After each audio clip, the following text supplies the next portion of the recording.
안녕하십니까. 전기차 읽어주는 남자 전익남입니다. 네, 오늘도 테슬라 소식으로 여러분들 찾아뵙게 되었습니다. 2024.20.6 버전이 지금 전세계에 뿌려지고 있죠. 하지만 우리나라 어떻습니까? 네, 2024.20 버전 받으신 분들이 굉장히 극소수입니다. 그냥 뭐 한두 분 정도?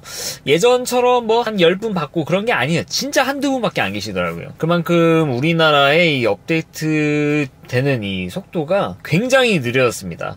전 세계에 뿌려지고 나서 기본 그냥 한두 달은 기다려야 되는 것 같아요. 예전엔 이 정도는 아니었는데 왜 그렇게 됐을까? 그만큼 테슬라가 많이 팔려서 그런 걸 수도 있겠지만 이 테슬라 코리아 자체가 제대로 일을 안 하고 있는 건 아닌가 그런 생각이 들기도 합니다. 뭐 한간에는 뭐 어디고 우리나라 허가 기관에서 뭐 막고 있다 이런 얘기들도 있는데 말 그대로 그거는 뭐 증명되지 않은 거니까 어떻게 말씀을 드릴 수는 없지만 다만 이런 식으로 생각해 볼 수는 있겠죠. 우리나라에 들어오는 차종이 이게 미국산 차도 있고 중국산 차도 있고 심지어 이제 미국산에 적용되는 부분, 중국산에 적용되는 부분 이런 부분이 좀 차이가 있다라는 거. 다양한 이런 국가로부터 들어와서 테슬라를 파는 국가가 그렇게 많지는 않기 때문에 그런 게 아닌가 싶기도 합니다. 네, 아무튼 그냥 좀 굉장히 아쉬운 내용이라고 좀 할 수 있겠죠. 그래도 이 업데이트 소식은 뭐 썰은 풀어드려야 되지 않겠습니까? 네, 각설하고 이제 이 업데이트 간단하게 좀 살펴보도록 할게요.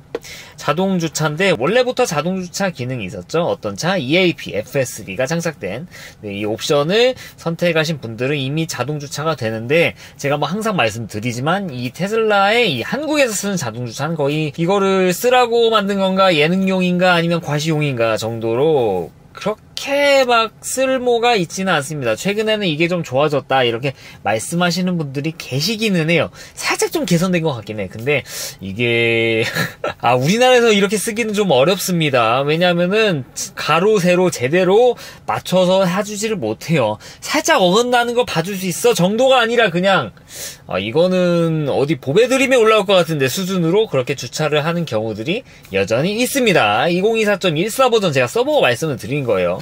근데 이것이 대폭 개선된 버전이 미국에는 있었죠. 미국의 자동주차가 되게 크게 업데이트가 됐었는데 일단 속도 자체가 굉장히 빨라졌다. 네, 결과적으로 이제 로직 자체가 아예 바뀐 거라고 생각을 하시면 될 것 같은데 이게 미국의 FSD EAP 장착된 차량에만 적용이 되었습니다. 근데 이게 유럽에 처음 뿌려지기 시작을 했다라는 것이죠. 2024.20 버전. 참고로 이제 로직도 바뀌었지만은 이 차 어디에 주차할지 이런 스팟 같은 것을 찾는 거라든지 그리고 주차하는 과정 중에서도 비주얼을 적극적으로 사용을 합니다. 사실상 비주얼만 사용을 한대요. 초음파 안 본다고 합니다. 뭐 초음파 가진 차 입장에서는 이거를 같이 머지해가지고 쓰면 되지 않을까 싶은데 이 단순한 머지가 쉽지는 않은가 봅니다. 레이어가 달라서 그런 건지 모르겠지만 아무튼 간에 어려운 부분이 있으니까 테슬라 비전으로만 이용을 하는 것이겠죠. 이거 뭐 간단하게 말씀드리면은 이렇게 지금 자동주차처럼 그냥 P 버튼이 여기에 딱 뜨는 게 아니라 주차를 이렇게 선택을 할 수 있는 공간을 다 보여준다는 것이죠. 네, 여기 보시면은 얘를 누르면은 여기다 주차하고 얘를 누르면 여기다 주차하고 여기도 주차 공간이 있죠. 실제로 주차할 수 있는 공간이 굉장히 많이 보여준다. 이게 일단 첫 번째. 그리고 두 번째 속도가 굉장히 빠르고 굉장히 반듯하게 주차를 해준다. 그리고 심지어 사람이 주차를 하기 어려운 곳들조차도 얘가 어떻게 막 주차를 해준다는 것이죠. 그러니까 특히 이제 우리나라에 이런 것들이 적용되면 유용할 것 같아요. 우리나라 워낙 주차장이 좁은 곳들이 많이 있는데 차라리 그냥 뭐 얘가 확실히 사고 안 내고 주차를 해준다고 하면은 그냥 맡겨볼 수 있는 그런 주차 공간이 좀 많지 않지 않습니까? 차라리 미국보다 우리나라에 빨리 들어와야 되는 건데 이 좋은 업데이트가 미국에만 있었는데 이번에 2024.20 버전에 포함이 됐지만 네, 여러분들 여기서 다시 말씀드리지만 우리나라에는 적용이 안 됐다고 합니다. 이거 우리나라에 받으신 분들이 있어가지고 말씀드린 거예요. 일단은 유럽에 있는 차들부터 적용이 됐고 유럽에서도 우엔들 차량이 영국에는 적용이 되지 않았다라고 합니다. 참 아쉬운 내용이 아닐 수가 없습니다. 사실 이거는 당국의 허가를 받을 만한 그런 건덕지가 없는 내용인데 이거를 왜 유럽에만 넣었을까? 우리나라 왜 안 넣어줄까? 참 굉장히 아쉬운 내용이라고 볼 수가 있겠죠. 특히 이제 우리나라에도 비전만 장착된 초음파가 빠진 차들이 이렇게 들어온 지 진짜 1년 넘었지 않습니까?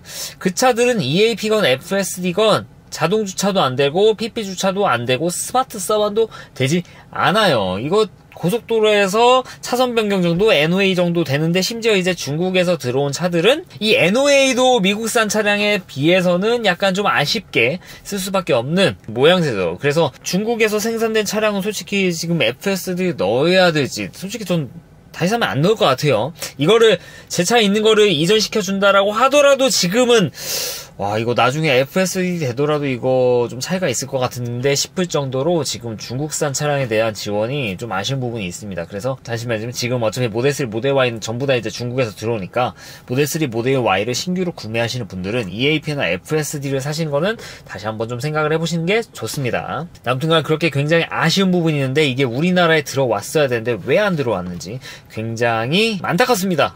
이런 거 좀 넣어줘야 테슬라가 그래도 이런 것들이 업데이트가 되는구나 하고 좀 와닿는 게 있어야 되는데 지금 솔직히 뭐 와닿는 게 요새는 딱히 없죠. 딱히 없습니다. 네, 그래서 오토파크 이렇게 업데이트가 되지만 우리나라에는 적용이 되지 않는 거 굉장히 아쉬운 내용이라고 말씀드릴 수 있을 것 같고요. 그리고 두 번째 파워프론트 도어인데 신형 모델 X 가까이 가면은 문을 쫙 이렇게 열어준다라는 거. 모델 X 최고죠.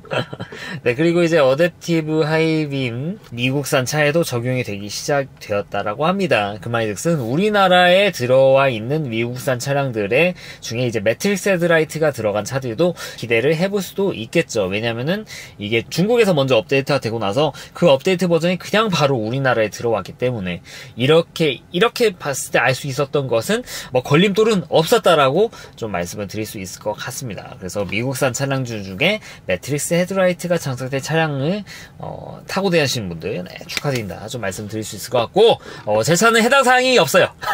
제 차는 이제 990 모델 3 어떤 분들이 이제 9999 하니까 이제 비둘기 모델 3라고 하는데 사람 그렇게 놀리면은 여러분들 나중에 똑같이 당한다니까 똑같이 그렇게 놀리시면 안 돼요.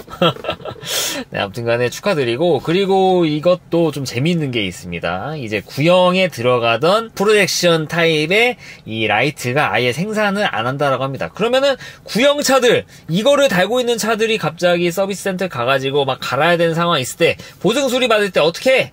네, 그래서 테슬라가 신형을 달아줍니다. 그냥 매트릭스 헤드라이트를 그냥 끼워준대요. 근데 한 장만 달아줄 수 없잖아요. 양쪽 다 같이 이렇게 갈아준다라고 합니다. 그러면은 이것도 작동되는 거 아니냐? 네, 작동이 된다라고 합니다. 와, 테슬라가 이런 거 보면 참 신기해요. 이런 것들도 지원해주고 여러분들이 이 헤드램프를 아예 어디서 뭐 이베이라든지 이런 게 구해가지고 장착한다고 해가지고 막 되는 게 아닙니다. 이거는 뭐 일단 하네스 자체도 약간 차이가 있는 부분이 있고 그리고 결과적으로 소프트웨어적으로 이런 거를 봉인을 풀어줘야 돼요. 단순히 막 전선만 연결한다고 해서 되는 것들이 아닙니다. 그래서 만약에 보증 수리가 필요하신 분들에겐 좀 희소식인 거라고 말씀을 드리려고 했는데 최근에 보니까 약간 또 정책이 바뀐 것 같다는. 그러니까 예전처럼 쉽게 안 갈아준다라는 얘기들이 있습니다. 왠지 난 그럴 줄 알았어. 네, 그래서 보증 수리 해당되는 분들에게는 축하드릴 소식이지만 이거 눈물 짜고 이걸로 바로 이제 보증 수리 받으러 가야겠네 했는데 이 센터에 따라서 거부를 받을 수도 있다 라고 좀 말씀을 드릴 수 있을 것 같습니다. 저도 좀 약간은 좀 아쉬운 게 제 차 헤드라이트 보증 수리 한 3번 받았습니다. 솔직히 3번 라이트를 3번 갈았어요. 한쪽 갈고 반대쪽 갈고 한쪽 간 곳이 더 문제 생겨가지고 또 갈고 앞으로 문제가 없어야 될 것 같은데 사실 뭐 비추는 데에서는 문제가 전혀 없었는데 거의 고질병인가봐요. 눈물 자국 같은 것들. 사실 지금 차들 보면은 눈물 자국이 솔직히 있긴 한데 제 차 12만 탔죠. 네, 보증 수리 지금 받을 수가 없습니다. 그래서 아쉬운 내용이다. 그렇다고 이제 센터에서 매트릭스 헤드라이트를 사가지고 달기엔 비용이 만만찮습니다. 그냥 타야죠. 새 차를 사는 게 더 빠르다 라고 말씀드릴 수 있을 것 같고 뭐 오토파일럿 서스펜션 이거 뭐 저번에 적용됐던 내용이고 그리고 Hot Weather Improvement라고 써있는데 히트펌프 있는 차량만 해당이 되는 내용입니다. 처음에 차를 타고 나서 에어컨을 틀면은 이 차가워지게 하는 그 속도를 좀 더 개선을 시켜줬다라고 해요. 히트펌프 없는 차라고 해가지고 이게 업데이트 되지 않는다라고 슬퍼하실 필요가 전혀 없습니다. 왜냐하면 이 부분은 히트펌프보다 기존에 있는 차가 성능이 더 좋았어요. 바로 빨라지죠. 그래서 히트펌프도 이게 맞는 게 아닙니다. 결국에는 뭐 연력학이라는 그런 개념 자체가 있는 한 이 효율을 조금 개선해 줄 수 있지, 열이 없는데 만들어내는 거라든지 이런 것들은 분명히 뭔가 트레이드오프 그런 것들이 있을 수밖에 없어요. 그럼에도 불구하고 개선한 게 뭐 히트펌프이지만, 아무튼 간에 히트펌프 장착된 차량들 좀 더 빠르게 시원해지게 이렇게 시적절하게 여름이 됐을 때 이런 업데이트, 개선 업데이트를 해준다는 게 바로 이제 테슬라식 OTA의 장점이라고 볼 수가 있겠죠. 근데 다시 말씀드리지만 히트펌프 없으신 분들은 별로 걱정하실 필요 없다. 알잖아요 여러분. 키는 순간 바로 팍 나온 거. 네, 아무튼 간에 별로 뭐 그렇게 뭐 슬퍼하실 필요 없다라고 말씀을 드릴 수 있을 것 같고요. 그리고 이거는 리리즈 노트에 나와 있지 않은 것들인데, 이제 테슬라 같은 경우 이제 서드파티 앱들이 좀 몇 가지가 있죠. 이 서드파티 앱을 이용할 때 이 차 안에서 어떤 서드파티 앱을 사용하고 있는지 이런 인디케이터가 뜬다라고 합니다. 기존에는 폰 모양의 그런 아이콘 같은 것들이 떴는데, 이제 이 테슬라 앱을 썼을 때 쓰고 있는 상태에서 앱에서 이 차에 접속하고 있다라는 것을 알려주는 듯한 그런 아이콘입니다. 이게 뭐 저처럼 이제 혼자 차를 쓴다고 하면은 전혀 상관이 없지만, 예를 들어 뭐 가족이라든지 이렇게 차를 쓰고 있는데 이렇게 아이콘이 뜬다? 그러면은 다른 가족이 이 테슬라 앱을 통해서 내 차가 지금 뭔 짓을 하는지 보고 있구만 라는 것을 표기를 해주는 좀 보안 관련된 업데이트라고 볼 수 있는데, 이제는 여기에 더 한 줄 나와가지고 어떤 어플리케이션을 쓰고 있는지까지 알려주는 것이라고 합니다. 필요한 건가 싶기는 한데 잘 모르겠어요. 네, 이렇게 이제 좀 말씀을 드렸는데 그렇게 큰 업데이트들은 사실 좀 없죠. 모델 X 타시는 분들이면은 좀 이런 것에 좀 환호하실 것 같은데, 대부분은 이제 모델 3, 모델 Y 타시는 분들이고, 게다가 중요한 이런 것들이 업데이트가 되지 않았으니까 다소 좀 아쉬운 부분이 있긴 합니다. 이 업데이트가 언제 될지는 모르겠는데 이 정황 같은 게 좀 보인 게 있어요. 바로 이제 리콜 센터인데 6월 28일부터죠. 모델 3, 모델 Y, 모델 S, 모델 X, 사실상 이제 한국에서 구형 모델 S, 모델 X 말고 모델 3, 모델 Y는 전부 다 해당하는 내용이라고 볼 수 있을 것 같아요. 심각하진 않지만 그래도 리콜이니까 대상 수량도 어느 정도 좀 정해져 있습니다. 모든 차들이 되어 있는 것 같지는 않아요. 2819대밖에 안 되니까. 아무튼 이 OTA를 통한 리콜이 어떻게 되냐? 2024년 20.3 버전 이후로 이런 것들이 해결이 된다. 그래서 이 리콜하고 약간 묶여있는 부위라는 것을 알 수 있겠죠. 그래서 이런 거 봤을 때 조만간 좀 풀릴 가능성이 높다라고 말씀드릴 수 있을 것 같습니다. 테슬라 소식 이렇게 말씀드렸고, 이게 얼마 전에 나온 뉴스인데 테슬라 NACS 규격을 탑재한 G80 전기차 시험주행 소식, 블로터에 이제 조재현 기자님께서 쓰신 뉴스입니다. 현대기아 그룹에 있는 차들도 NACS를 탑재하겠다. 그러니까 NACS 뭐 모르시는 분들이면 설명드리자면은, 이게 우리나라에서 쓰고 있는 DC 콤보 하고 있는 그 규격이고, 바로 이게 옆에 있는 게 이 조그만 게 NACS입니다. 이 CCS 보시면은 이 아래에 두 개가 이제 직류, 이 위에 있는 게 교류. 그러니까 이게 위에 있는 걸로 완속 충전하고 이 아래에 있는 걸로 급속 충전한다라고 생각하시면 되세요. 근데 테슬라는 이 조그만한 거, 이거 진짜 실물 크기가 이만큼 차이가 납니다. 거의 이 면적으로 봤을 때 한 4분의 1 정도의 사이즈로 급속, 완속 전부 다 가능하다, 충전이. 실제 훨씬 가볍고요. 잡는 것부터가 다르지 않습니까? 얘는 진짜 너무 두껍고, 이 하네스 자체도 굉장히 두껍습니다. 물론 이게 800V를 고려해서라고 하는데, 근데 이제 NACS, 다른 이제 테슬라 800V 쪽에 그거 나와 있는 자료를 보면은, 그렇지 않아도 되던데라는, 그렇게 두껍지 않아도 되던데라는 것을 알 수가 있죠. 아무튼 간에 이런 것들. 사용 용이성에서는 그냥 이견이 없다. NACS가 무조건 좋습니다. 이런 부분은. 도저히 이견이 없는데, 이게 현대기아가 처음에는 지원을 안 한다고 했다가 나중에 말을 바꿔가지고, 우리도 NACS 탑재된 현대차를 내놓을 것이다라고 얘기를 했죠. 이게 그럴 수밖에 없는 게, 북미에서 팔려면은 결국에는 이 NACS를 따라가는 수밖에 없습니다. 테슬라에 맞게 이 충전 인프라 환경이 만들어져 있는 것도 팩트고, 그리고 테슬라 슈퍼차저 어마어마하게 깔려있는 것도 팩트니까. 그러니까 이제 현대기아 차들은 이 규격만 바꾸면은 이 테슬라 슈퍼차저도 쉽게 이용할 수 있고, 기존 인프라도 이용하는 거 말할 필요도 없고요. 북미에서는 테슬라가 차지하고 있는 비중이 워낙 많다 보니까 북미에서는 결국에 NACS를 따라갈 수밖에 없습니다. 근데 이게 말뿐만이 아니라 실제로도 만들어서 테스트를 하고 있다. 이런 거 좀 칭찬을 해요. 이 제네시스만 그렇겠습니까? 나중에는 이제 아이오닉 5, EV6, 아이오닉 9, 그리고 EV9 전부 다 적용이 되겠죠. 있겠죠. 그래서 현대의 이런 모습, 빨리 따라가는 모습, 이런 부분에 대해서는 리스펙을 해야 될 것 같습니다. 실제로 현대기아차가 전기차 괜찮습니다. 물론 이 ICCU 이슈 때문에 좀 가려진 것들이 좀 많이 가려졌다고 표현하기는 좀 뭐하죠. 이런 굉장히 솔직히 문제가 있지. 근데 그래도 최근에 나오고 있는 차들에 대해서는 이 ICCU 이슈가 없는 것 같아요. 물론 이 ICCU 업데이트를 하고 리콜을 하고 나서도 이런 이슈 사항이 발생하는 경우들이 있지만 어느 정도 손상된 상태라고 하면은 그거를 막아주지는 못하는 것 같아요. 근데 그 손상 자체를 좀 막아주는 업데이트가 된 상태라고 하면은 이게 완전히 망가지기까지는 좀 시간이 좀 걸린다는 건지, 아니면 망가지지 않은 쪽으로 이미 뭐 업데이트가 됐을 수도 있겠죠. 물론 그로 인해서 뭐 완속 충전에 뭐 문제가 생긴다거나 뭐 급속에 문제가 생긴다거나 하면은 분명 문제일 수 있지만 그런 건 아직 뭐 밝혀진 건 없으니까. 아무튼 간에 이 ICCU 이슈도 진짜로 진심으로 좀 빨리 좀 해결이 됐으면 하는 그런 생각이 있습니다. 그나마 좀 그런 것들이 건수들이 좀 덜한 거는 좀 긍정적인 면으로 좀 보고 있고요.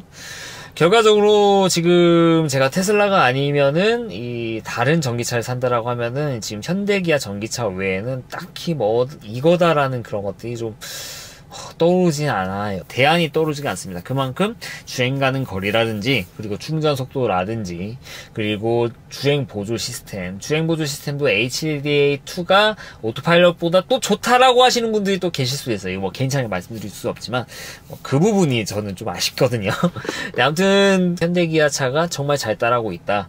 지금 전기차 뭐 테슬라도 지금 잘 나가고 있고 비아디 잘 나가고 있는데, 그 와중에 잘 나가는 게 또 현대기아. 네, 물론 이 점유율 자체를 생각해보면 굉장히 부족한 거는 맞지만, 이 기계적인 완성도 면에서 봤을 때는, 그리고 성능이라든지 이런 기술적인 이 면모를 봤을 때는 이 현대기아가 사실상 이제 전 세계에서 굉장히 이제 탑 클래스에 있다는 것은 어떻게 좀 이견이 없으실 거예요.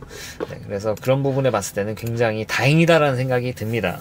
우리나라 이제 현대기아 자동차가 이 산업적인 면에서 차지하는 파이가 굉장히 크고, 현대기아만 생각할 게 아니라 현대기아랑 같이 하고 있는 협력업체들, 협력업체 이렇게 하면은 우리나라의 현대를 통해서 이 밥벌이를 하고 계시는 분들이 정말 많거든요. 그래서 저는 그럼에도 불구하고 테슬라를, 이거는 개인의 기호니까 어쩔 수 없어요. 테슬라를 타기는 하겠지만, 그래도 이제 현대기아 차 중에 예를 들어 이제 OTA가 좀 진짜 제대로 되고 있다, 그리고 오토파일럿 정도의 주행보조 성능을 보여준다라고 하면은 저는 이제 바로 갈 겁니다. 현대기아 차 살 거예요. 실제로 저 이제 뭐 택시를 통해서 저는 이제 아이오닉5나 EV6를 이렇게 간접 경험하는데, 다들 뒤에 타면 막 울렁이네 뭐 이렇게 얘기를 하시는 경우들이 있는데, 제 개인적인 생각으로는 그거는 이제 운전자의 특성이지 차의 문제는 아닌 것 같습니다. 저는 뒷자리 괜찮더라고요. 솔직히 괜찮잖아. 네, 아무튼 간에 굉장히 좋은 차들을 이렇게 내놓고 있고, NACS로 이렇게 간다는 움직임이 굉장히 빠르게 이루어지고 있는 거, 이런 부분 좀 칭찬한다, 이렇게 말씀을 드리고 싶고, 그리고 여기 한술 좀 더 떠가지고 우리나라의 이 규격도 NACS로 좀 바꿔줄 수 있도록 현대기아차 쪽이 좀 노력을 해보는 건 어떨까 싶습니다. 지금 이 CCS1 같은 경우에는 우리나라 외에는 쓰고 있는 국가가 사실상 이제 없어요. 결국엔 이제 우리나라가 미국 때문에 이거를 가져온 건데, 정작 미국에서는 얘 대신 이쪽으로 움직이고 있죠. 그러면은 이거는 우리나라에서 거의 유일하게 쓰고 있는 포트인데, 얘가 그럼에도 불구하고 굉장히 큰 장점이 있냐? 장점이 없어요. 네, 장점이 정말 없습니다. 그냥 무겁기만 하고, 뭐 타입 2면은 차에 더 낫겠지 이렇게 생각하시는 분이 있는데, 얘는 타입 1이지 않습니까? 타입 1은 진짜 아무런 장점이 없어요. 그래서 현대기아가 이참에 제니시스 그리고 아이오닉 쪽에 우리나라에 출시된 차들도 그냥 NACS로 해가지고 이렇게 내놓으면은 우리나라 자연스럽게 NACS로 이렇게 쉽게 그냥 규격이 바뀌어 버릴 겁니다. 뭐 테슬라 솔직히 뭐 견제할 필요가 뭐 얼마나 있겠습니까? 현대기아차 지금 우리나라에서 제대로 수익 내고 있는 게 결국에 하이브리드 내연차들이고, 전기차야 좀 요새 좀 부진하긴 하지만 테슬라 1년에 뭐 많이 팔아봐야 그게 뭐 2, 3만 대 이렇게 좀 팝니다. 그 이상은 잘 안 팔려요. 캐파도 되지도 않고. 그래서 그 2, 3만 대 때문에 계속 이 고집을 부리는 것보다는 그냥 이 시류에 좀 편승하는 것도 좀 어떨까. 결국 이 포트도 800V 지원하거든요. 그래서 저는 현대기아가 아니라면은 이 NACS로의 이런 전환을 우리나라는 할 수 없다라고 생각을 해요. 네, 그래서 현대기아가 대승적인 차원에서 NACS로 바꾸는 거를 북미에 한정해서가 아니라 우리나라에도 좀 이렇게 적용해줬으면 하는 그런 생각들이 있습니다. 이런 것들이 다 적용이 되면은 이제 북미에는 NACS, 우리나라는 DC 콤보 타입 1 이렇게 구분할 필요가 없잖아요. 이거는 현대기아 입장에서도 굉장히 좋을 거라고 생각을 합니다. 그래서 현대기아가 좀 대승적인 차원에서 이렇게 NACS로 바꿔줬으면 좋겠다 우리나라에도 라는 그런 희망회로를 좀 돌려보게 되네요. 이렇게 현대기아 소식 하나 말씀드렸고, 그리고 이제 아이오닉5 얘기가 나왔는데 아이오닉5가 굉장히 좀 저렴하게 북미 시장에 공격적으로 진출하고 있나 봅니다. 리스를 하게 되면은 미국에 살 수 있는 전기차 중에 가장 저렴하게 살 수 있다라고 하는데 실제로 괜찮아요. 저는 그냥 아쉬운 게 이 유저 인터페이스라든지 그리고 뭐 OTL라든지 이런 부분이 좀 많이 아쉽기는 해요. 근데 이제 유저 인터페이스 같은 경우는 저같이 뭐 버튼 없는 게 차라리 더 낫다라고 하는 분들이 있는 반면 그래도 자동차에 버튼이 있어야지 하는 분들이 많단 말입니다. 그래서 어쩔 수 없이 이렇게 만드는 것들, 그런 분들에 대한 수요를 무시할 수는 없기 때문에 이렇게 만드는 것들에 대해서 이해는 해요. 근데 이해하니까 제가 그걸 선택하진 않겠죠. 네, 아무튼 간에 그럼에도 불구하고 굉장히 좋은 차라는 것 더 이상 말할 필요가 없죠. 그래서 굉장히 좀 저렴하게 팔고 있고 북미 시장이 이제 점유율도 갈수록 좀 올라가고 있는데 테슬라 다음, 뭐 테슬라를 넘을지는 솔직히 잘 모르겠지만 그래도 테슬라 다음으로 이렇게 잘 따라오고 있는 브랜드가 우리나라 브랜드라는 사실에 또 여기서 또 국뽕을 또 얻게 되는 것 같아요. 네, 누가 그러더라고요. 이제 외국 나가면 국뽕에 차서 온다고. 실제로 저도 그래요. 네, 미국 갔다 오니까 대려 이제 국뽕이 생기고 그런 것 같더라고요. 네, 아무튼 간에 아이오닉5 좀 이렇게 좀 북미에서 충분히 좀 팔아서 좋은 차 좀 많이 내주시길 내 진심으로 바라겠습니다. 네, 오늘은 테슬라 소식부터 현대기아 그룹의 이 전기차 소식까지 이렇게 말씀을 드렸습니다. 어째 좀 도움이 되셨나 모르겠어요.